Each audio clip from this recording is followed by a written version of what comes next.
What is up, everybody? It is your friendly neighborhood BJJ podcaster, Rafa Esparza, coming to you live here. Day 3 has just taken place at PGF, and we are exhausted here. It's been a very long day. It has been so long that we are currently wondering what exactly has transpired here.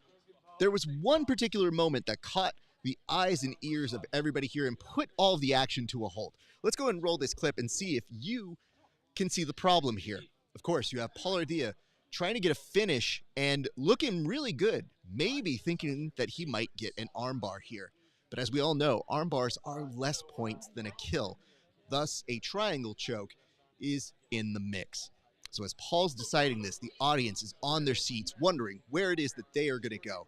And ultimately, by the time we're getting to Paul trying to make a choice, if he's going to finish this triangle, things look very good as he starts locking it up. Now, the question that happens here is, do you at home consider this to be either a kill or a break?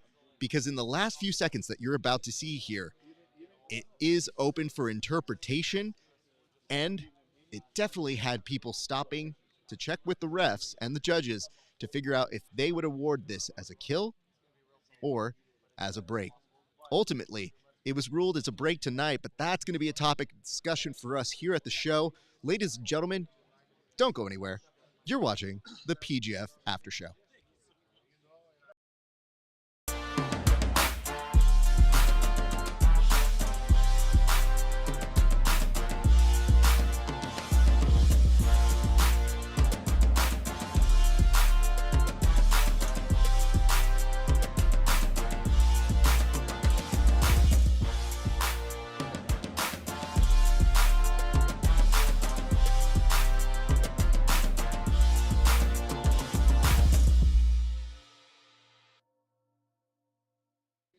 What is up, ladies and gents? It is your friendly neighborhood BJJ podcaster, Rafa Esparza, coming to you live. How live is it? Well, I just saw that Willie Jiu-Jitsu said break. So I think he was speaking in regards to whether he voted it to be a break or a kill. There's going to be a lot of discussion on this on today's episode, so stand by. But we're going to introduce our friends here who are joining us to give us some analysis. Of course, longtime friend of the show, one, Tim Freeman. Tim, how are you doing, sir? I'm doing great. We just wrapped up the meat grinder. That is day 3. We saw lots of surprises, lots of changes. It looked like we saw a human centipede push to the back room with Kyle Chambers and Abe the Mountain. 4 elbow genies, maybe 5. Exciting day at the PGF. Major ramifications for tomorrow. Thank you very much. Let's now go on over to one, Kevin Sherrill. Kevin, what make you of today's action? I thought it was very interesting. We saw some guys who maybe had slower starts, starting to find the rhythm, starting to get a hold of the rule set and the speed and the tempo that is the PGF. We've seen the new rules, new rules as of 3 a.m. last night implemented, and seen a little bit of feedback, a little bit of negative, a little bit of positive. It's been quite controversial and, as always, never boring. Never indeed. So, let's get into some topics here in just a second. We'll go to our first topic for discussion. For many of you sitting at home, the art of attrition basically was the story that led off today. There were a lot of points. And the reason you're starting to see points is maybe compared to Monday, now people are starting to get injured, maybe a little fatigued, and more than anything, perhaps a little bit broken. So I wanted to open it up to discussion here. We're going to start with you. One, Kevin Sherrill, what exactly is happening and what is the war of attrition like on day 3 here on competition? Well, day 3 is always that blood round, right? Where guys are laying it on the line. But I think you're seeing the wear and tear add up a lot faster this season than it maybe has in previous seasons. And I think there's 2 things to thank for that. One is you have a lot of breakers this season. We've been talking about it all the way through the lead up. There's a lot of people looking for breaks, not necessarily heavy passing, not necessarily, a lot of guys who just want to break limbs. They've given up on the strangle for the most part, and they want the break. That's going to, even if you escape, that's going to add up. The next is we have huge weight gaps. Huge weight gaps. You've got guys in this building that are 170 pounds and guys competing against them who are 240 pounds. Even having just not gotten tapped by someone like that, if you have 6 matches with a 50-pound weight gap, it's going to add up very fast. Moving guys around, moving that much weight around, you're going to fatigue quickly. You're going to slow down. And once again, when they catch you, there's a lot of force going into those limbs. Thank you for that. Now, Tim, what did you observe today on day 3, otherwise known as kind of the day when we start seeing who's emerging, who's really going to be a contender, and really tomorrow, a make or break? Yeah, tomorrow is going to be a make or break day. And I think Kevin hit the nail on the head with there's so many breakers out there that guys are getting caught in submissions that have devastating ramifications on it. We've seen a couple back attacks, but not too many. And the other thing is, I think the more durable athletes start to shine as we get further into the tournament, or the season, I should say. The ones that maybe don't have that durability, you're starting to see the wear and tear on them. And so guys in the beginning, guys like Kyle Bame, that weren't putting too many points up on the board, are starting to rise up through the board. They're a little more durable. They have a pretty deep game, a lot of experience. And we're seeing lots of alternates go out and having to bring alternates in to cover the alternates. We saw Elijah go out and then come back in the same day. That might be the first time we've seen that. We've seen Brandon McCatherine out on the street looking for guys to come in and alternate. I mean, they're taking ads out. They need help here. These guys are getting banged up pretty bad. But that's the PGF. That's what this is. This is the Mount Everest Ironman of jiu-jitsu. It's not easy to win. It's super, super hard on your body, and that tale is being told now on Wednesday night. Beautiful. Gentlemen, now we're going to give some updates, and we're going to get into where we stand, because if you look at this as a whole, yeah, you're starting to see those athletes maybe rack up some points, and maybe you got lost some way through. So we thought we'd give some updates here. Now, let's go ahead and put up some graphics. The first graphic we have here is the team standings. Kevin, do you mind talking to us about the team standings? Yeah, New Hope is running away with it, man. They've absolutely, Ryan Aiken is leading the charge and just looks like a Terminator this season. It's been really brutal for the other 3 teams, who are frankly having an extremely competitive season. First Form put on a good day today to rise up in a second. The other 2 are not far behind. We could again see a day where they come in as first loser if they put it on tomorrow. At this point, I think, I don't want to call time of death on the regular season finish, but we're getting very, very close to it. We're getting extremely close to it. Right now, everybody's just starting to play for pride and playoff position. Thank you for that. Let's go ahead and kill this graphic right now, and let's go ahead and bring in a little bit of talk of who's leading. Tim, when we put up this graphic, would you mind walking us through our scoring leaders? Yeah, so again, like Kevin said, we have Ryan Aiken at the top of the board with 30 points. Listen, that's almost half of the points that his team has scored. He's the one who scored them. Travis Thomas has really emerged as a force to be reckoned with this season. His first day, he was having great matches, great looks, just wasn't getting on the board. You knew it would be a matter of time before that would happen. And, of course, the breakout, Marcin Masulovic, has come out, and I think he got 3 subs today. Nobody really wants to mess with this kid. He is a dangerous, dangerous opponent. And, again, Paul Ardila didn't get off to as high of a start as he wanted, but, you know, the cream always rises to the top. The guys that are great, always, Kevin, they don't hang out near the bottom. They always get better. So Paul, number 4 on the board, he's doing fantastic. We're starting to see some good players out there. Beautiful. Let's go to the next set of individuals here. And Tim, walk us through this last set, the last 8. So if we were to stop right now, these would be your top 8 for the Friday finale. So we have Kyle Bame, who doesn't surprise anybody. I think he was one of the highest ranked guys from all the different rankings that came out. He was pretty sought after in the draft. Elijah Carlton, again, Mr. PGF. You can't bet against this guy. He's going to figure out how to get on the board. He's most likely going to get a playoff berth. Surprising, Ernesto Rivera kind of came out of nowhere. I feel like he was known, but not known on the PGF level, and he's really showed out and done a great job here. Can you tell Ernesto is the one that doesn't do this full time by that smooth comp picture? Yeah, looks like he's selling real estate. And then Chris Wojcik, again, another guy who a lot of people had predicted would do pretty well this season. He got a couple leg locks today. He's getting good looks at submissions. It's not a surprise that these guys are the top 8.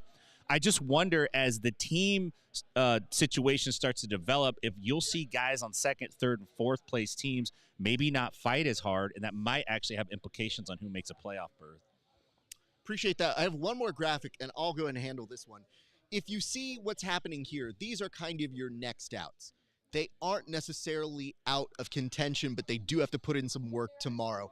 And one particular individual, Adam Bradley, not competing anymore. So statistically, you're looking at 4 in contention players. Anybody below this would probably have to do something short of a miracle. We don't use absolute language, Kevin, when talking about stats.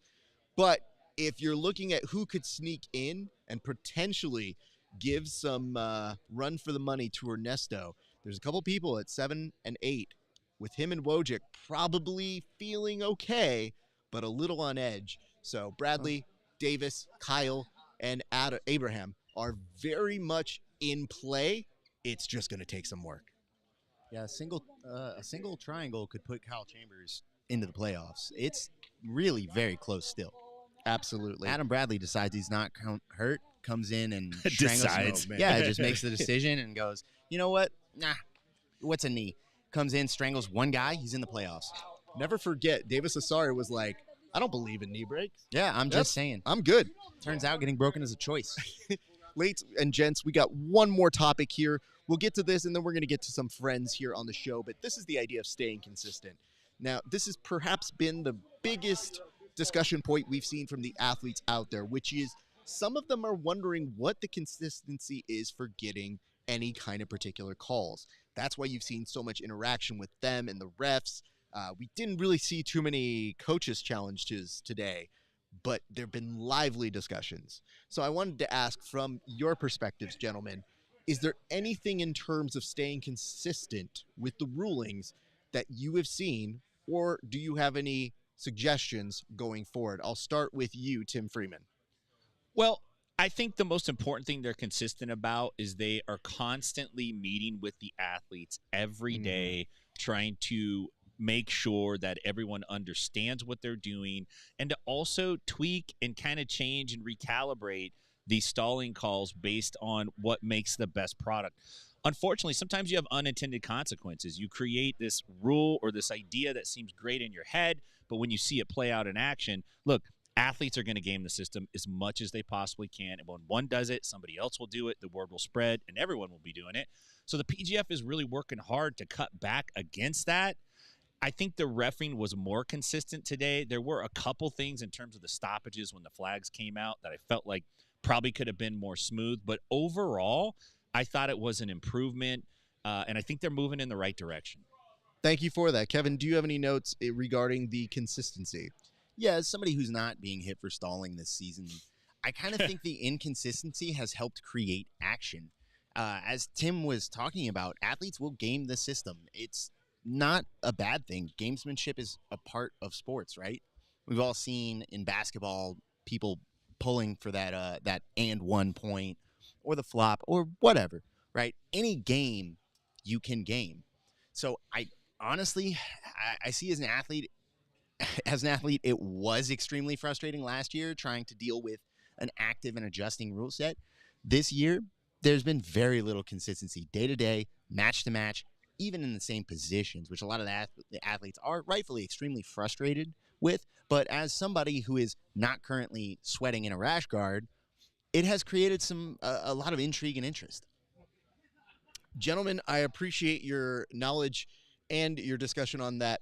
We're now actually going to take a moment and start bringing in some of our interviews. We do have some folks that we are talking to today, but before we do that, a couple quick reminders. One, if you guys like this, please make sure you are liking, commenting, and sharing, because y'all have to understand this can only work if you guys are actively liking, commenting, and sharing these streams. Not just us, but the main broadcast as well. We want to make sure we are seeing you guys give some love, because I've heard the boss say it a few times. So when BMAC is asking for y'all to share, it really does make a huge difference. And yes, we love you in the comment section. Thank you so much. Most of you give kind of nice comments, and then some of you, not so nice, but we don't hang up on those.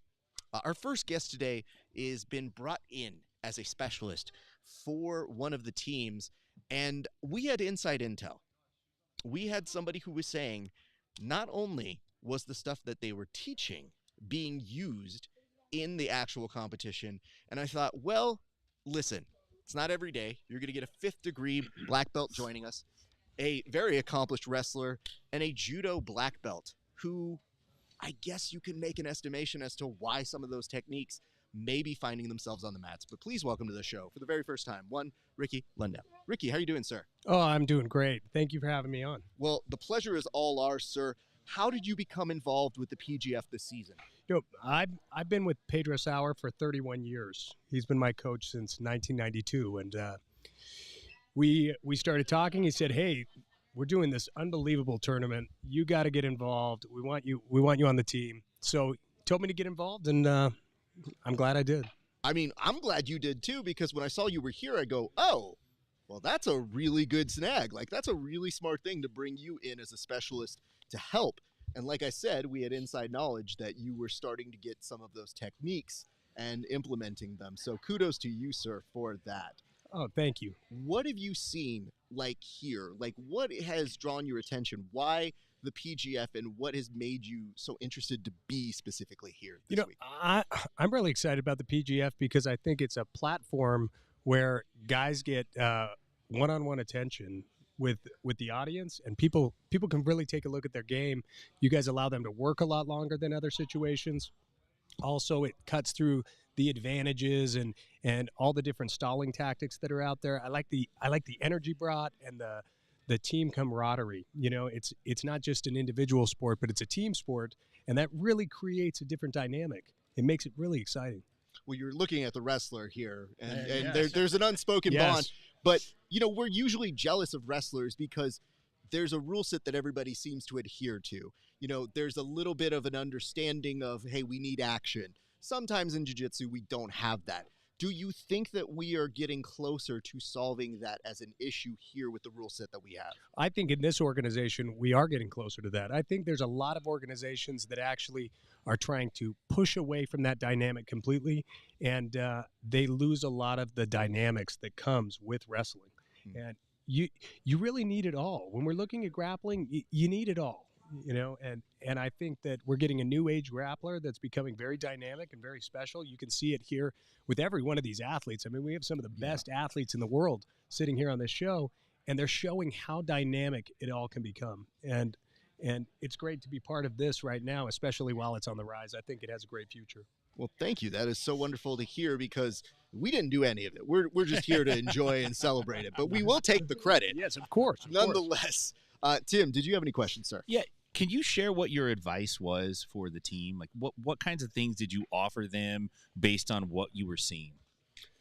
You know, the first thing that I can tell you that we talked about as a team is we started with team cohesion. That was the most important thing. You know, we have a lot of different guys from a lot of different gyms, and it can be tough coming from a different environment. You know, you had a guy that you worked with to get to the PGF, and now you're here at the PGF, you're on a different team, and that's the way the auction works. And, you know, is there loyalty between you and your old partner, or is there loyalty between you and the team? So we had to start there. And we had to talk about how the truth of the matter is being on this team right now is a very special thing, and it's a bond that can only be done with those individual athletes. So we started there. And then we started to really discuss how we're going to take on this competition. And instead of thinking about winning, we're really thinking about being grateful for being here. You know, we have an attitude of gratitude going on in this team, and we're grateful for every match. And that's what these guys have come for, to have great matches and to showcase their talents. Do you feel like that has been one of the key components that has pushed New Hope to success this season? No question about it. No question about it. Everybody is working together, talking together, and they're approaching matches without fear. It's all attitude of gratitude back there. Interesting. I appreciate that. And listen, I have been very intrigued to see your inclusion here, but Kevin was the one that scouted you out. So Kevin was the one that was giving us the inside intel that was like, I don't want to. Yeah, I'm the Fed. I don't want to give away too many secrets here. But he noticed those things. Kevin, what did you notice in particular that you saw him giving to his team? So I don't want to get into the specifics of the techniques because there is another day left. You guys have a pretty significant lead locked up right now, but there's still the playoffs. There's still money on the line. But there were a couple of techniques that you went over. I sat in on almost all of the training sessions the first day, quite a few. I just wanted to see the approach the coaches were taking. And I noticed that not only were you bringing in the whole team, during your technique session, you were asking everyone for their input. You were trying to get a look at everyone. You were creating that chemistry immediately. Day one, first practice session. You talked about that team cohesion. It was very deliberate. And then these guys embraced it, used some of your techniques and approaches, and have found success with them competing against other elite level athletes. They're really putting a lot of faith in each other, in you guys as a team, which was just incredibly impressive to watch. So when I sat in on y'all's prep today, I was like, we have to talk about this. This isn't something you see happen usually. Like you're talking about, usually jiu-jitsu guys come in, fighters come in, and they're free agents, right? Of course. There was an old episode of, or an old season of The Ultimate Fighter where, like, Conor McGregor came in as a coach, and the first speech he gave was like, honestly, man, fuck all your teammates. You're here for you. At the end of the day, you're going to fight all these guys. Fuck them. It's between you and them. And then the counterpoint to that is the incredible individual success you've created through this brotherhood you've managed to forge in 3 days. At the end of that, it's just, how deliberate was that? Is that something you have a lot of practice? Is it something you do all the time? Or did you develop that specifically for the PGF? No, I've been doing that for a lot of years. I believe it's the best approach. It's something that my coaches did for me, and I try to pay it forward as much as I can. And if you have athletes that are willing to buy in, that's a big part of it is being honest, communicating well, and then helping them buy into what you're talking about, and making sure that you have the experience that they can actually trust in you and believe in you. And these guys all bought in, and they're having great success because of that. And so kudos to those guys and their open-mindedness and being ready to go after their goals. Coach, I'm intrigued about this, which is the names you've worked with. Impressive. Literally just a who's who of people. But on your Instagram profile, just in case people haven't gone to see it and need some jogging, Pedro Sauer. Yes. Cael Sanderson. Yes. And Ronda Rousey. Yes. Like, we're talking amazing, once-in-a-generation talents. What is the thing that connects them that you've seen from your perspective, if there is something that connects them? Yeah, there is. Every single one of them is completely focused on perfect technique. They are obsessed with having the best technique for everything that they're doing and making sure that their leverage is unbelievable. When you touch each of those people at the highest level, it almost feels the same. It's just rules dictate what people are trying to do, right? Just like what we're trying to do here at the PGF is make the rules so that we dictate something that's exciting and fun for all of the fans involved. And the differences that you see between those athletes, it really is the rule set that causes it to be different. But there's something special when you touch those individuals, and when you feel it, you know. I have one last question for you, and it has to do with your incredible marketing ability. I've seen so much of your stuff. I've ingested it. I've tried replicating it. Doesn't always work for me, but it is very good. It's not you, it's me. I'm just intrigued. This is one of those rare opportunities in jiu-jitsu where people have the ability to market themselves. Do you have any tips or advice for the young athletes that are currently involved in this, how they can maximize their time while they have the spotlight?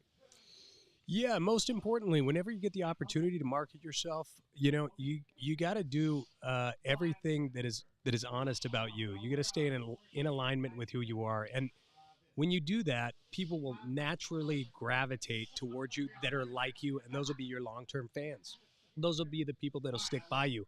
But if you're trying to be a character in one way or another that really isn't in alignment with yourself, you're kind of running from what you actually are looking for. So be true to yourself, and always accept help if a hand comes out for you, because those are lucky moments.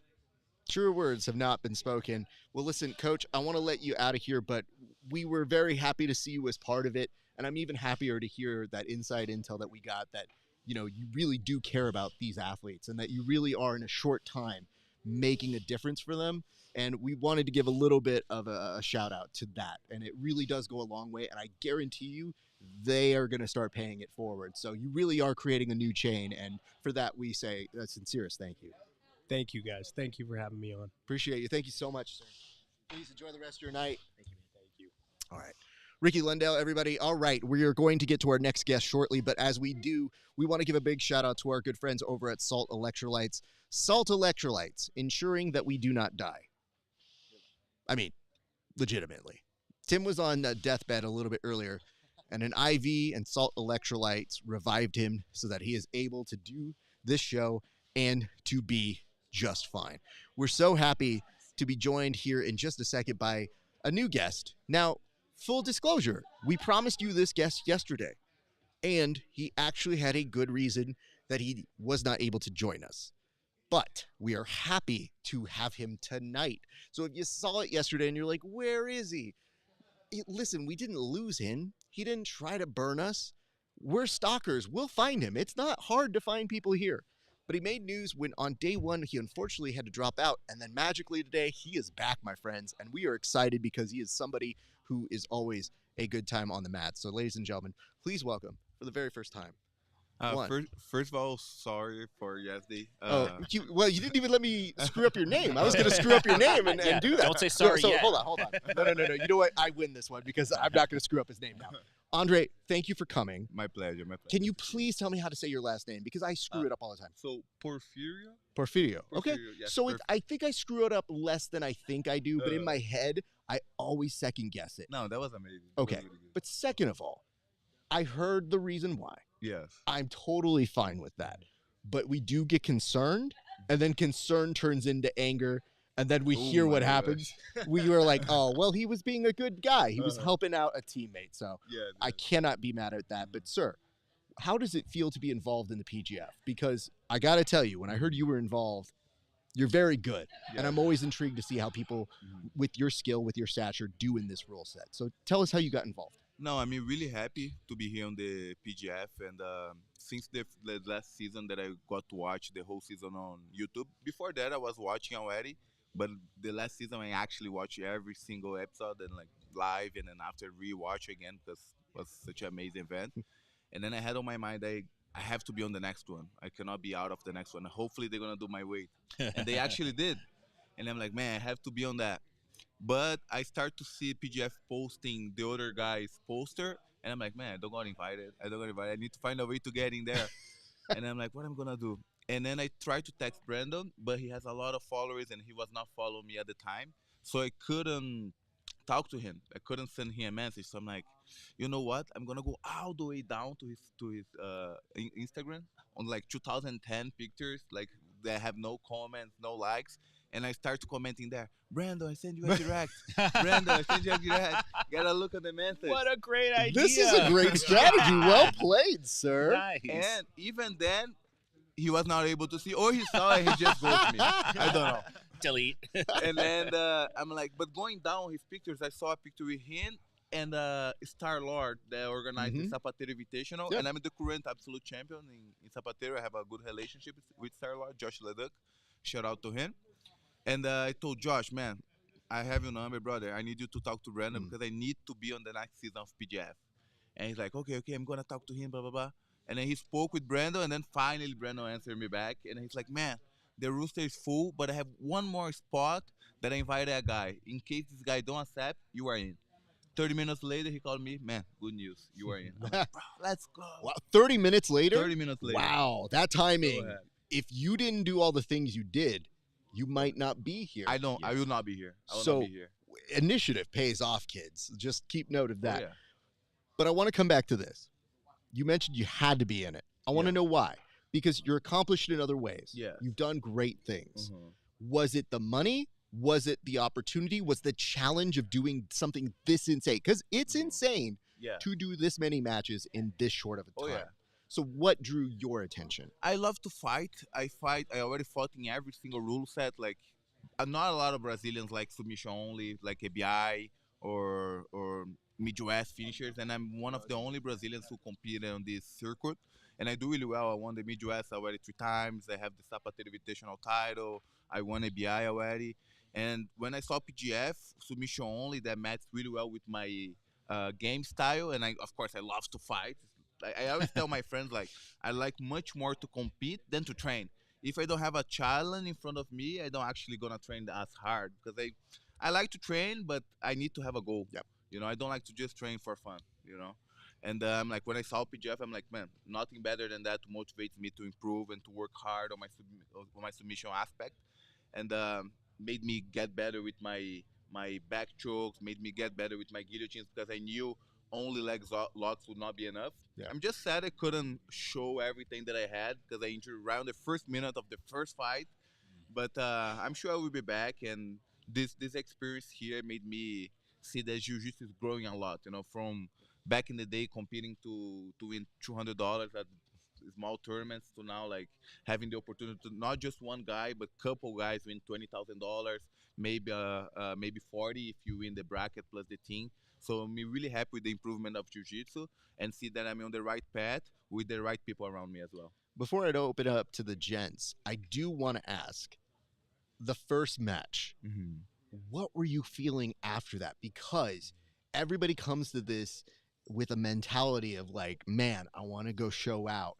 And then I'm sure when something like that happens, you do struggle with, do I compete? Do I try to go out there? What were you thinking? And then what was going through your mind, even in terms of, do you think you were going to continue competing at that moment? When just happened, I thought I may be completely done, because it was really bad. And but I had on my mind, even if I have to compete hurt, I know like even hurt, I can submit a lot of people, most of the guys here. So I'm like, I may just try to help my team and come back in. And then one day was out. The second day came and then my knee was very swallow. Like right now it's even worse. But I need to prove to myself that I could do at least one more fight. I couldn't just live with that feeling to I came, I fought 30 seconds and then got hurt on the first attempt. And then now I'm not going to fight anymore, in a show that I was expecting so much and I was training so much to be in. So today I came back. I did one more fight. My knee's completely done. I had to change my game completely, being careful with leg locks, being careful with engagements, be careful even with knee cut. I couldn't knee cut to the left side, the regular side that we normally cut. And but I'm happy that I was able to completely dominate my opponent. Aaron is a tough guy. It's not an easy match. He's a leg locker, so I had to be very careful. I was able to pass his guard like 4 times. Then he did a really good work, like 10 Planet style, defending the chokes from the top and not giving me much opportunities. But I was happy to come back. But I don't think tomorrow I will be fighting anymore. Understood. I think just next year now. Andre, the PGF is a very unique tournament. Yes. It's not like anything else out there, especially because it's back to back to back to back. It's a lot of work. It takes a lot of damage on your body. Is there anything that you would have done differently now that you've kind of been here and experienced it? And will that change your approach for the next time you come back? Yeah, for sure. I think the biggest thing that I will do different is instead of be feeling my opponent too much on the beginning of the match, you just go like Marcin did, just like crazy, like just start like aggressive, very, very aggressive from the beginning. That there where he had the opportunity to capitalize over, If he was just exchange jiu-jitsu, he knew I would catch him because I'm a better leg locker. But he did a really good work, like just coming hot on the beginning while I was like first fight, still a little cold, feeling him a little bit, first time fighting against him. And he just came like a crazy and he was able to get a good lockdown on my legs. And I think what I would change just start aggressive from the beginning, not only like, oh, let's feel how this goes and like later in the match. I would start the fight just a little bit more aggressive is what I would do, for sure.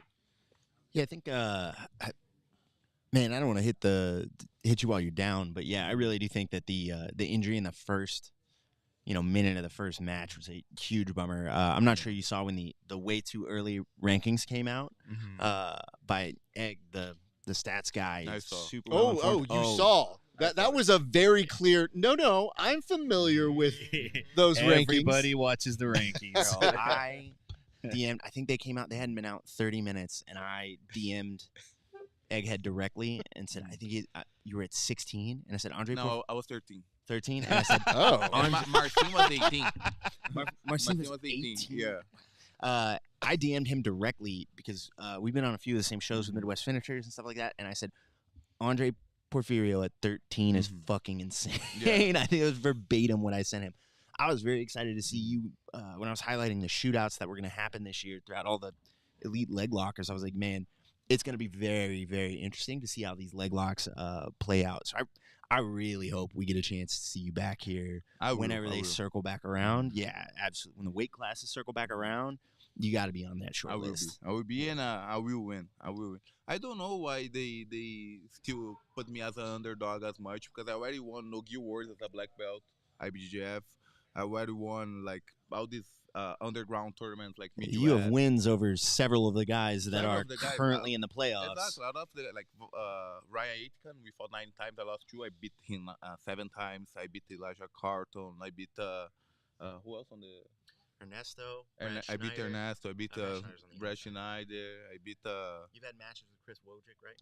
Yeah, it was a draw, but like was a fight that he was just avoiding, afraid, and I was the one aggressive, like the one hunting, and he just not want to fight, you know. And he's the leg locker too. So this just show how good my leg locks are. You know, that day that I fought, I beat Ernesto. I beat the other guy from his team, Daniel. David Stoyle. And I took off Chris Wojcik back to back without leaving the mat. So this show how dangerous can I be. if you would like some news, I don't know if this will make you feel any better, but do you know what place Egghead is currently in the 4 of ours, mine, his, and his, fantasy draft? What? Which place? He is currently 4th out of 4th. He's last. So I'm just saying, Oh you can my cut him a goodness. little bit of slack because he is not winning. What do you do? You have to push that away, sir. Can't look. It's got to be below the waist. So just so you know, sometimes it's like coming to Vegas, you put your odds out, we see there. I think the weird part is this. So much of that comes from gut reaction. Yeah. And what I like to tell people is, I'm like, whenever we do, say, a draft or anything like that, fortunately, whenever it's people I know, I go, they can come talk to me directly. Yes. When it's somebody like you where we haven't really talked yet, I'm like, this is rough because we have not rolled. We have not talked before. So I'm just going to hope he's a nice guy and we run into each other and maybe he doesn't come one day on our show and then I can use that chip and be like, sorry, I didn't draft you, sir. But what I can tell you is it's never a knock on your actual resume. No, I know. That's the weird part it is. Because But I'm always like, yo, we read the stats. I We know. know what you do. But I know I don't get personal, don't get sad. Or You I did actually, know the number, though, sir. I He knew, said but 13. But I actually prefer to be not the underdog, but I don't like to be the favorite. I Yeah. don't like to be the guy that came to the mat Yeah. like everyone is expecting to win. Like I prefer to be like when it's even, Yeah. you know. And there was 13 was like, I just look, I laugh, I'm like, okay. But he was actually right. Like what Well, happened? but you know what ends up happening here? There's a moment where you go, I don't want to be right that way. I Yeah. want you to get your chance, your For opportunity. sure, for sure. Egghead needs something now.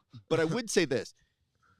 Knowing, like, we heard word yesterday that you would be making a return here. And Yeah. this whole table was so stoked because we know what it's like to, one, Yeah. have regrets, like you feel like you could have done something. Yes. But number 2, you don't want to drive home and go home not getting the opportunity to maybe just show out a little bit more.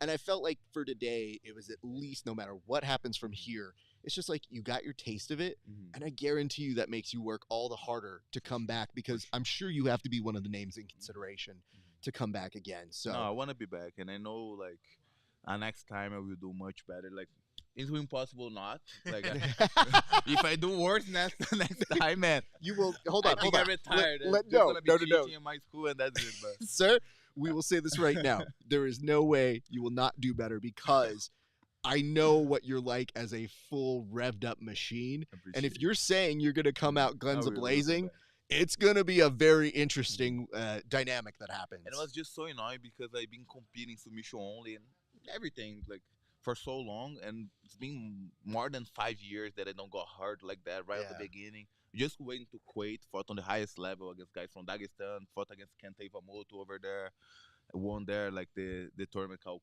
Imperial of the Mats, really high level tournament, and man, fine. And then right on the tournament, that was the most expecting to like just so annoying. You know? Here's the good news. What you've said tonight has already started the storylines for the next time, because you guys are all going to probably run into each other again, if not here, somewhere else. And I know people are going to be paying attention. Oh, yeah. And you know what's great when people have the spotlight on you and they got eyes on you is that's when you overperform like you like to be. You're like, no, put me in the middle and watch me overperform. Yeah. I feel a great sense of pity for the next opponent that Appreciate you it. have. So Thanks so much. I appreciate you, sir. Before we start circling out here, I would like to ask, is there anything we can help you plug, promote, get the word out there? Like, what's coming up next for you, sir? That camera right up the top is the one I'd like you to look at and go ahead and plug whatever you'd like to plug. Sir. My plan now is, of course, take care of this knee, and for the next year, open up my gym. I'm in Florida. I'm living in Orlando right now, but I wanna open my gym in a city that has a beach, so probably Sarasota, Clearwater, St. Petersburg, and train a lot. Like I left my city, Miami, the beginning of this year, so I'm a little bit without training, and then I'm gonna have to make my own crew now. But I'm just happy. Just would like to thank PDF, all the sponsors, Intrana, On Supon, Coconut Water. We have right here coconut water, amazing stuff, really, really good. We also have Salt that is helping us. Everyone that has made this happen, PGF, Brandon, all you guys here, and just being grateful and excited for the next one for sure. Well, you know what? If anything, you've essentially become the person we should go to as a spokesperson. You're coming over here being like Coca-Cola. We got this. We got Beats as well. I'm like, you know what? Give this man all the What else we promotion got? because Yeah. then we could get paid more. Oh yeah. So we're gonna make sure we take care of that. So Appreciate it. Andre, I want to tell you, thank you so much. Again, it's not for lack of wanting you, but when I heard whatever happened came up yesterday, and then I heard you talked with Kevin here, and you're like, yo, I wanted to be helpful, Yeah. and you went to go do that. As always, open seat here, and we Thanks so cannot much. wait to see you back. Dory soon. don't even came back today. His knee was actually really, really bad. He had to drive back home, Yeah, yeah. and I needed to support him because he was being very supportive with all of us, me and Adam as well. Yeah. This whole week, like driving us everywhere. So he was like an important part of our. He wasn't even from my team, but he was like part of our group. Me, Yeah. Adam, Roger, and Daveson. We made like a little trio. And then he was a big important. I piece feel in like that. Kevin can speak to this as well, but I feel like there's a brotherhood that happens Oh, yeah. here where they're on different teams. Everybody's a different gang for a few days, but you guys are all part of a history of Yeah. this thing that is building and building and building. So amazing. I do feel you're going to carry at least some of those bonds and those dynamics. Oh, But I'm gonna take this experience for the rest of my life, and on the next one, I'm gonna come back even more ready. let's definitely see that happen. Andre, thank you so much, Appreciate sir. it. Thanks so Please much. enjoy the rest of your night, my Thank you, man. Kevin. Thanks so Oh, much. my Thank you. goodness. Appreciate it so much. Okay, thanks Thank for you. that. All right, Andre, good people. We're going to give him more things to plug here a little bit later. Ladies and gents, we do have one more guest, and then we also have our trademark segment in a few seconds here. But as we get to our guest, I do want to remind you guys, like, comment, share. We are keeping eyes on everything, and that means tomorrow when you come back and you watch us, please be sure to share those streams, the PGF World stream or the UFC Fight Pass stream, or even if you're just watching here, wherever you're watching. It is important to do that because it helps us to get the word out, and we sincerely do appreciate it because we are trying to give more love and appreciation to all the athletes who come to do great work. And speaking of people who do great work, I have to tell you, a fan of this very nice individual. He has good taste in beer. He is always in good spirits. And, you know, I got to say, in a world filled with crazy human beings in the world of jiu-jitsu, it is nice and assuring to talk to somebody who, at the very least, will always treat you very nicely, always treat you with respect, and is very professional when he shows up. So, ladies and gents, please welcome to the show, one, Adam Bradley. Adam, how are you doing, sir? I'm doing great, thank you. Okay, so I didn't know that you had a certain fashion style about you. Like, I'm looking at the hat. I've never seen you with this hat before. The glasses, Glasses I are love. dope. Yeah. A+. But you look like if we were to reboot Crocodile Dundee, but the American version. So I just wanted to say, why are you stealing Craig's gimmicks? I mean, I just like dress comfy, dress good. I never get to like wear normal clothes. Whoa, why did you eye me up? Well, he said he dress looks at my good, dress. He's like, I like to unlike you. dress well. Yeah, you look so good. If I had that on me, I would have wore that tonight. But just try to keep it mixed up in my closet and make some fashion statements. Listen, I always knew where you were today. Like, legitimately, I saw you over there, and then at first I forgot that was you, because you just looked like somebody who was coming in disguise, but was not necessarily doing a good job at keeping a low profile. But two, you came here after taking an injury. There's been a lot of people discussing what happened in your injury. So let's start by having you give your side of the story to tell us what happened from your perspective, sir. So that match, I was starting off a little cold, trying to get in my groove, and by the time I did, I ended up getting into a little leg entanglement, and I was in the 50-50, and I went to go like turn out and try to spin out of it, and he didn't have my heel, he didn't have anything on my leg. It was just a tight lock on my knee, and I thought I could kind of just spin, and I thought maybe I was sweaty enough to slip out of it, and apparently I wasn't. So I just like turned right into the lock and just wrecked my own knee with like a lot of like spinning motion. I heard like the deepest crunch on my knee, and I got out, but like too late, and I already kind of hurt my knee. We both heard the crunch, we both felt the crunch. That's why he's looking at me. He's like, "You all right?" And I just poker faced him, like, nothing happened, like. Yeah, what are you talking about, bro? Talking about, dude? Keep fighting. I hear no bell. So, but then like as we're going, I'm like, oh, okay, something feels wrong here. Like I'm having a hard time putting weight on it, and started to feel it wobble and wobble more. And I was like, okay, like I gotta be smart for these next 2 minutes. And just the more I kept stepping on it, and we got into a little exchange, and it like gave out on me, and that's when I fell off to the side of the mat. And I was like, okay, like I'm pretty worried now. I'm worried I like maybe fully tore something, and I'm only gonna make it worse now. And it's just not worth it for like to do a draw against what's his name, Elijah. Yeah. Like to have a draw against that guy, like who cares? To win against him, who cares? So it's like I'd rather save my knee and just like move on, and that's more important to me. What was your reaction to everybody online? Because when we were doing the pre-show, I didn't, one, know you would be in the comment section, but I didn't, two, know that we have dumb assholes. I mean, I should expect it. But we were like, I feel, if I was, I'm like, listen, I don't know if anybody understands the grind that is this tournament and this format. It's not easy. It is way harder than it looks like on TV. And it's a lot of wear and tear on the body that probably already has wear and tear. So was this a pre-existing injury, or was this something that happened while you were here? Like, from your perspective, how did this impact you? And when did you kind of ultimately realize, like, yeah, this is probably a good idea to stop? I was banged up going into it, but with different parts of my body. I actually hurt my left knee the match before, but it wasn't bad enough for me to stop. I was okay, I'm going to feel that one tomorrow. So my left knee took a little damage. And then immediately, and my right knee's always been more healthy than my left. I go left leg forward when I pass, so that one takes the most damage usually. But my right leg just got so jacked up right away, and it was fine before that, and immediately just crunch, rip. I'm like, okay, now something's wrong, but we'll see if we can tough it out for a couple minutes here. And I was doing a good job ignoring the pain and ignoring like the weirdness that I was feeling. But then when the whole thing, like everyone stopped and was like debating whether we keep going or not, that's when I had time to like settle down and feel it. I'm like, okay, it's getting worse. Like maybe I let this guy start on my back and I just get out, of course, and just play guard. But like, again, like a draw or a win against him doesn't mean more to me than my knee, so. Yeah. Yeah.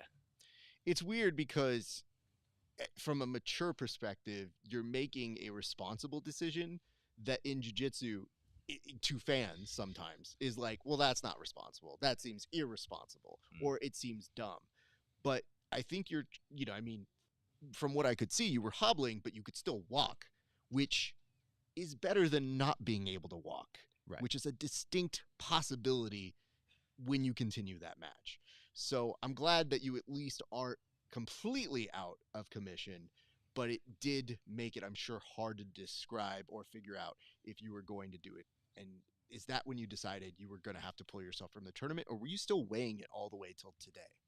I definitely waited till today. I had a pretty good feeling I was going to be out just because I've never felt a sensation like that before in my knee. I've had a lot of injuries and, I tough out a lot of things, but I just didn't like what I felt and what I continue to feel. And again, like maybe I have like a partial tear, and what if I stick it out for 2 minutes and all of a sudden I fully tear it? And that's the difference between rest and then, or just like needing surgery. And I don't want to do that, especially when I'm trying to get ready for other events. You know? So again, I just had to call it and, keep my body in one piece for the most part. Adam, I got a couple questions for you. One is, initially that was ruled a 3-point break, and then it looks like later they went back and gave Carlton 3 additional points for that. Do you have any feeling about that? I mean, do you think that was a fair score? Do you think that should have been considered a break? Or I guess the 6 points is like, hey, and I give up, right, more or less. What's your opinion on that? And then how do you kind of move forward? Like, what are you going to do when you get back home? You get the knee checked out. Are you expecting it to be something that requires like some extensive work, or is it just I'm going to tape it up and chill for a few weeks and then test it again? Right. I guess when I saw like the update on the points, I feel indifferent. Like of course, like if he gets 6 points or 3 points, doesn't really make a difference to me personally. I know it sucks for the team. But they did explain it where like, hey, if you give up for any reason, you gas out or whatever, that's 6 points. That's a kill. And they explained that. So I was like, yeah, that makes sense. So again, I don't feel any type of way about it. It seems fair to me. Unfortunate that I put my team behind a little bit more. Unfortunate to give him a W on paper against me, but hey, congrats. And then when I get home, I'm just going to focus on PT. I'm going to talk to my physical therapist and kind of game plan on what to do. I want to get it checked out because I was talking to him. I was so scared about like the crunching, the ripping, like the sensation I was feeling. And he's like, hey, I've seen people with grade 1 sprains with no stability at all. And I've seen people with fully torn ACLs that have like a really good stability. So there's just no way to know based on those like little things that you see. You have to go get it checked out. So try not to overthink it right now. Just going to go handle it and get the information and go from there.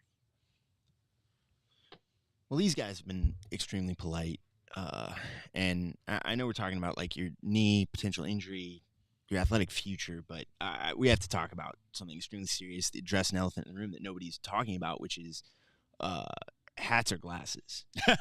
There is a. Are you on Team Hat? There is a well-known and well-storied feud between hat wearers and glasses wearers. We have a regular segment where we address street fight videos, and these two sides go at it. So I don't know if you're familiar, but you could perhaps be false flagging, and I don't want you to get caught up while you're vulnerable. Get caught out here lacking. Yeah, it's you gotta stay ready out here, and it may be a side you need to pick, and you may need to check in with somebody. Hang on. I'm on Team Bradley. Adam Bradley. I'm feeling pretty good. We're about going hats and I'm feeling outnumbered. Like what's going on here as one. Well, we half of basically this. started a gang right here on site. Let me just warn you guys. This is how it started. Please do not tell a Mexican you started a gang. It's really not good news for anybody after that. I should ask this, though. What is going to be, because now you don't have to worry about weights. You don't have to worry about cutting. You probably have a little bit of time to probably heal. I know when I heal or I'm here, sometimes food happens, but you're a beer man. I'm a beer man. Are you going to allow yourself to maybe enjoy a little bit of beverages at this point? Because, I mean, what else are you going to be able to do? I've been enjoying beverages since about 10 Let's a.m. talk today. about this. So when we say you're making beer selections, what beer or two may you have had today, sir? Whatever is the strongest one in the fridge down by my hotel. That's what I'm looking for. Fascinating. Usually like the hazies, yeah. Where did you go at the hotel? Oh, the hazies are always a good choice. Where did you go in the hotel to find that? There's a convenience store like right outside my elevator, so I just walk in, grab a few, go back to my room, crush them, then have breakfast. Can I tell you, I'm not going to name names here, but there was somebody here who showed up. I looked at them. They had food in one hand and a case of beer in the other. And I was just trying to ask about the food because I just said, it's 12:30. I don't need to ask them about the beer, clearly. But I said, hey, what's going on here? And he goes, oh, they charge $10 for a beer. And I said, oh? And he goes, yeah, so I just bought a whole case. And fuck them, man. I'm not paying for a whole thing here. And I said, sir, you do what you need to do. I just wanted to know what food you got. And he goes, oh, yeah, some pasta shit, and just walked off. We will continue to not name names, but I need you to know, Raph, that every single person who has had an interaction with that individual knows exactly who you're talking about based on that impression. I'm It just is saying, spot on. Some It is people practice. here are very good at jiu-jitsu. Other people's are good at impression. It's just you should read between the lines and know who that is. So I'm happy to hear that you are enjoying. What I want you to do is this. You're always competing. You're always on the grind. We saw you at CJI. We see you everywhere. And I have to tell you, it has been a whirlwind year for you. Going from, oh my God, I have points, to what the hell is happening to me, to why are people not responding to me getting points or making a clear statement, to, oh, I'm going to the one where I get paid, to this, so many more things all in between. It has been so fun to see you get that next level. I feel you're climbing and continue to climb, and there's going to be challenges as that happens. But for us, the big thing for you on this show specifically was I just wanted you to get what I felt you earned at ADCC. And I feel like you got that at CJI. Do you have any memories from that? Because I feel you also put some respect on your name on that tournament as well. Like, you had some fun moments. You started another feud with another crazy dude. Yeah. And I'm just wondering, how are you feeling about this year in general? And where do you feel you're going next year? That's a great question. I feel very good about my career and where I'm heading. This has been a huge year for me, and I'm doing my best to take advantage of it and set myself up to, not have 2024 be the only year for me. I want to have a really strong career going forward and stay present, stay active, and have really great performances. And that was my goal for this week. I think I fell a little short of that. I did my best, but I have more plans to compete and stay active, and I just want to keep on shining the best I can. You got to keep with the consistency, because you're just, I feel something is coming. And I have these moments where I'm like, I don't know what it is. I'm not given that power, but usually I feel like there's another breakthrough that happens. So I'm very excited to see what that is. And I will tell you this, we need to resolve here at some point, you and I go do a beer interview, because not everybody drinks in jiu-jitsu, and it's entirely frustrating to try and do a drink segment where I don't want to be pushing beers on people who are like, I don't really drink. And I'm like, well, I am. So we're going to figure out a time, especially if you're going to take some time off. We'll make that happen, maybe over the holidays or something, if you're still around in San Diego at some point. So we can make that work, sir. How's tomorrow morning? 7 a.m. So, sir, I'm not sure if you're 7. familiar Wow. with how this works. Well, you got to be early for this. You're right? professional in everything you do. I like that. So let me Beer day at 7 a.m. let me point this out to you, Adam Bradley. I'll still be awake. Do you see all of the stuff here? Do you have any idea how any of this works? Not at all, no. Okay, do you know how much slack I have to pick up for Kevin Sherrill? If I'm drinking 2 beers. Yeah, you need to calm down, man. I might have to actually do my job. But we will make it happen. I do want to give you an opportunity. Feel free to shout out anybody you want to shout out and let people know where they can find you, and perhaps even maybe bring you out for seminars or do privates with you, sir. Yeah, so thank you everybody for watching. Thanks to the sponsors of this event, and thank you to my sponsors personally, like Electron Performance, Monkey Tape, Phalanx, and thanks to all my students who are watching at the arena. Love you guys, and I'll be back soon, and we'll keep on progressing and getting better together. And if you guys want to book your seminars, you can follow me at trabjj_ on Instagram and shoot me a message. Beautiful. I'm very happy to have had Adam Bradley join us today. We have to release him so that he can go accost Roger Rabbit again. But I'm very excited that he was able to give us. Don't chuckle at that. That's a way funnier joke than Yeah. you guys are giving me credit for. That was great. That was a good one. I Thank like you. it. Thank you. I know you didn't want to ruin the take, but I need the laughter. Otherwise, I die on the inside. Anyway, Adam Bradley, much love and respect to you. Healthy journey back, brother. We'll see you soon. Thank you guys. Thank you. All right, you guys. Man, I didn't know if I was going to land that Roger Rabbit joke. It's between that. Or is that a knife? I already did the Crocodile Dundee. I wasn't going to repeat myself. Ladies and gents, we are told that you like a segment here. It's called Grappler's Court. And hey, it's when you can't figure out that you could set. Hold on. I don't like that. This ad copy has got to be better. Let me see if I wrote it down. Have a good one, sir. Sometimes there are events or issues that can be settled by the judges or even on the mats, and for those matters, we go to Bullpen Court. Witnessing is real. The participants are not actors. They are not skilled enough to be actors. They are actual hosts litigating on behalf of the athletes and the audience of the PGF at an undisclosed underground court in Las Vegas. Both parties have agreed to dismiss the internet and settle their disputes here At PGF Court. Hey, what's up, everybody? Yeah, we're at Grappler's Court. This is going to be backwards, and we're just going to go with it. Okay.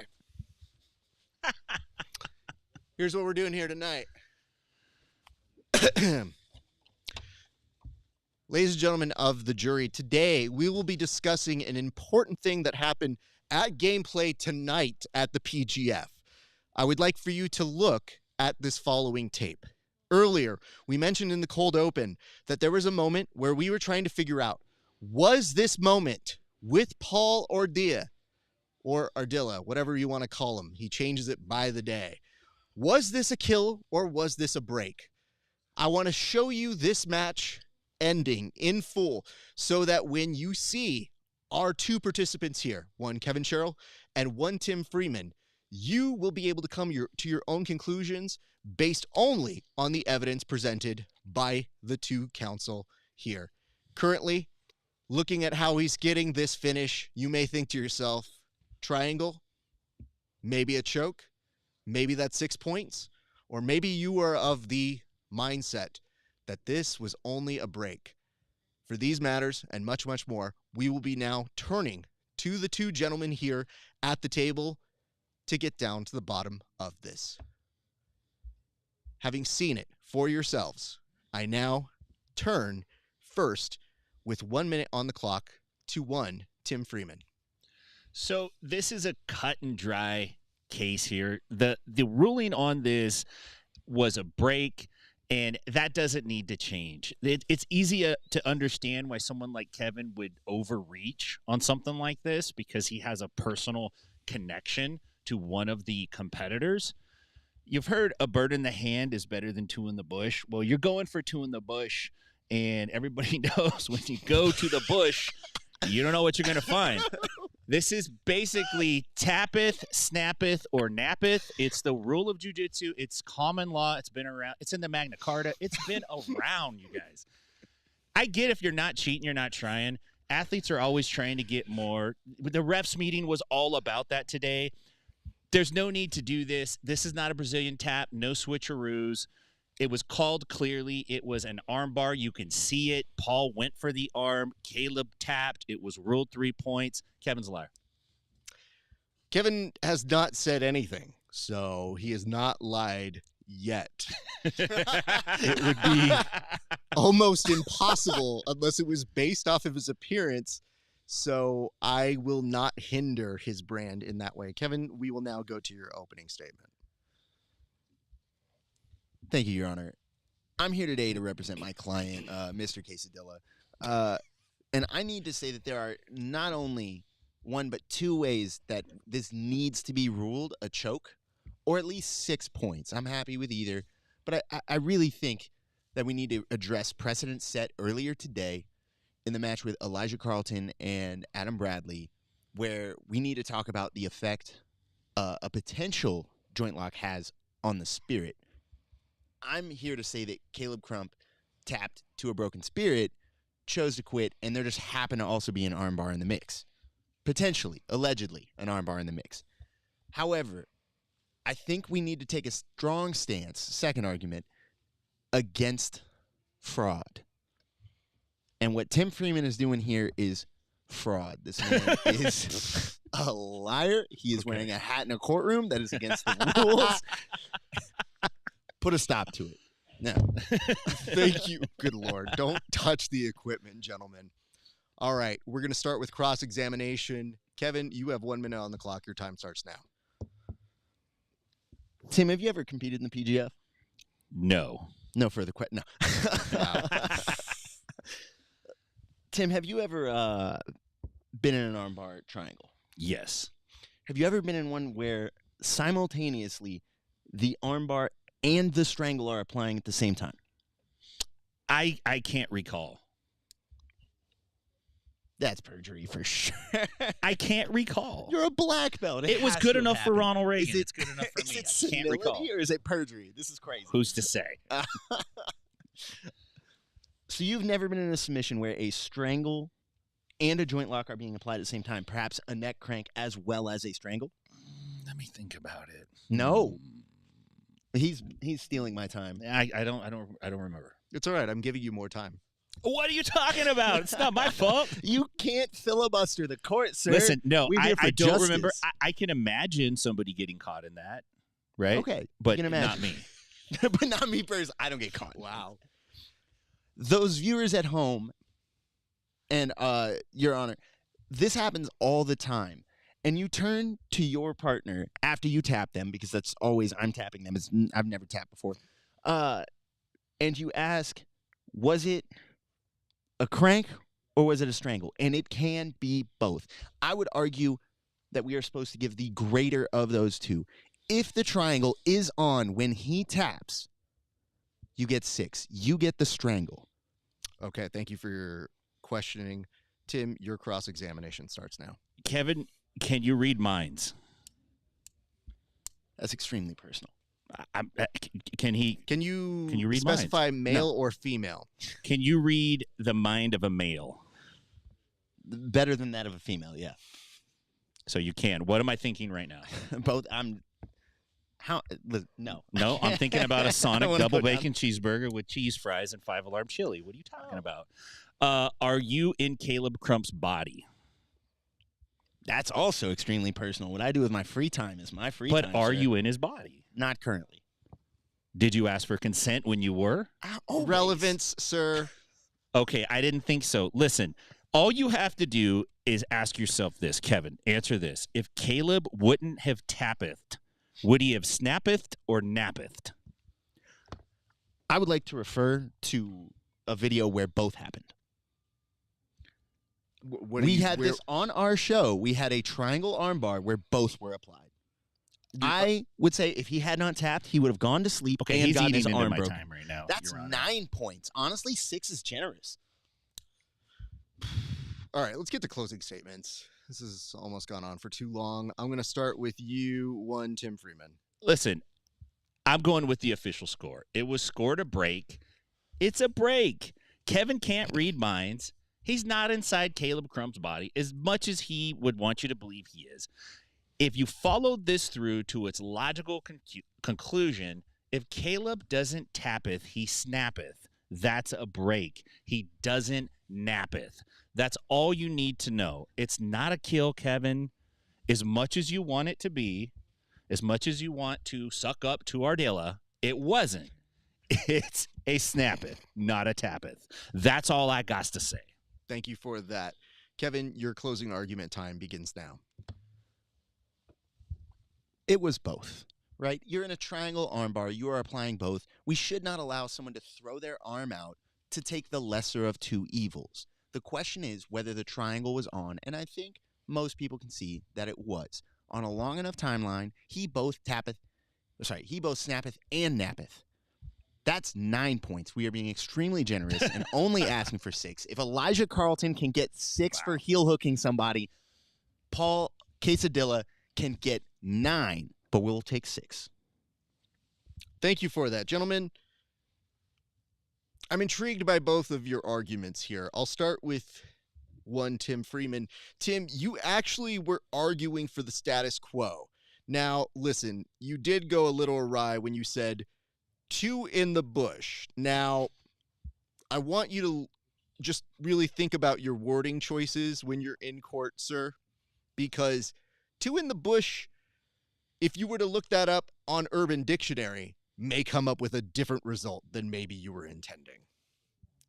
Kevin, you were discussing Spirit. What is this? A cheap airline that we couldn't get you on? A Halloween store that's supposed to close now? Listen, I really want to rule a certain way on this one, and I'm intrigued by your arguments, but I have to say, during cross-examination, Tim, your refusal to cooperate with the line of argumentation was problematic. You were not answering in truth when asked. Mind you, you are under a court of law here. You were asked if you had ever been put in a triangle armbar. The answer is yes, because you've been grappling for over 100 years. I said yes. You said you couldn't recall. I said I never got choked and It's armbarred right at the same here, time. sir. I have written it down, thus it is law. And you know what? You also then asked Kevin if he could read minds, and we got to the Professor X portion of argumentation, and that made me start to check out mentally. The court rules today in favor of Kevin Sherrill. Having said that, it is the belief of this court that that sort of ambiguous ending should actually be 4.5 points. Neither of you argued a middle ground nor gave a compelling argument that settled this. Thus, we will have to revisit this in court at a later date, and I'm sure there is potentially something that will come up this week. Gentlemen, please shake each other's hands. Thank you. Kevin, do you have anything that you would like to say to Tim? You're going to be my lawyer. I don't want to say anything to Kevin because it's going to be used against me in court later. Yeah, are we locked in at 4.5? Are you still judging right now? Before I start bullying Tim? Are you on the Supreme Court Justice of the PGF right now? If you guys would like to know one more additional reason why we ruled in favor of Paul Quesadilla, Yeah. He was wearing a grappling hour hoodies. Ooh. And other people here at this table do not own them. But you can go to rapasparza.com/merch to get your own. And I would tell you this, it is nice to have a handsome person wearing that, modeling that, showing that off here at the PGF. And we thank him because he did an interview with Alex Wendling and wore that hoodie. Before you say anything, shut up, Kevin. And I like and appreciate every one of you that stayed to watch this long. Ladies and gents, I think that's going to do it for our show here today. My thanks to Kevin Sherrill. My thanks to Tim Freeman. Also, our thanks to our guests, Andre Porfirio, our one friend. What is wrong with you, dog? He didn't show up. He gets the old way I say it. Ricky Lundell and one Adam Bradley. We appreciate you guys for dropping in. Hey, check this out. Wait, what is happening? Get him. Get him. Oh, God, it's the neither glasses nor hats gang. That's the second time those guys tried to accost me today. So, okay. Dangerous in these streets. You know, it's one thing to lose a court case, but I didn't know our bailiffs had complete drive-by ability to just take out who they didn't like. Don't you cry laughing the other way. You face me and give us those laughs. It's late at night. Turning away with the laughs and trying to be quiet is disrespectful to comedians. Let it be on the record. You're held in contempt of this court, as are you, Tim, Bobby. Tim, PGF vets stick What? together. Gang, gang. You just got here? Oh, so it was So another it was guy. another dude. So it was Stephen And Aiken that showed up. A Didn't see turquoise him, actually. PGF hoodie. I don't believe I saw him. Bobby, you need a lawyer? You Kevin won't got his find law one degree here. at Verbal Tap. Jesus Christ. Let me just land this bird. Thank you. Hey, thank you so much for watching. We appreciate you guys. We hope you like all of the nonsense that we're doing. We return back here tomorrow at about like 3:15 or so, and you'll see some interviews that you haven't seen before. And then after that, you're going to catch us with a preview show that will get into the last day of competition for the teams. And yes, we may know how it's shaking out, but the individual placements are incredibly close. So you definitely want to stay tuned and watch with us. So be back here tomorrow, and we will find out which team, probably New Hope, is going to take home the big cash prize. And then on Friday, we do it all over again, but with 8 individuals for an 8-man tournament. After the day of competition is done tomorrow, we then have a post show, so stick around with us. And again, we do it again on Friday. We got a pre and post show then too. You're getting close to the end of the PGF experience here, people, so do not miss out on any of the action. You'll see it free here tomorrow on UFC Fight Pass YouTube, and then the epic finale will take place Friday exclusively on UFC Fight Pass. I think that's going to do it for us, you guys. It has been a great day for grappling. We'll see you back on the mats.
10,000 hours is a steep mountain to climb to become a master, especially when the task at hand puts a relentless demand on your body.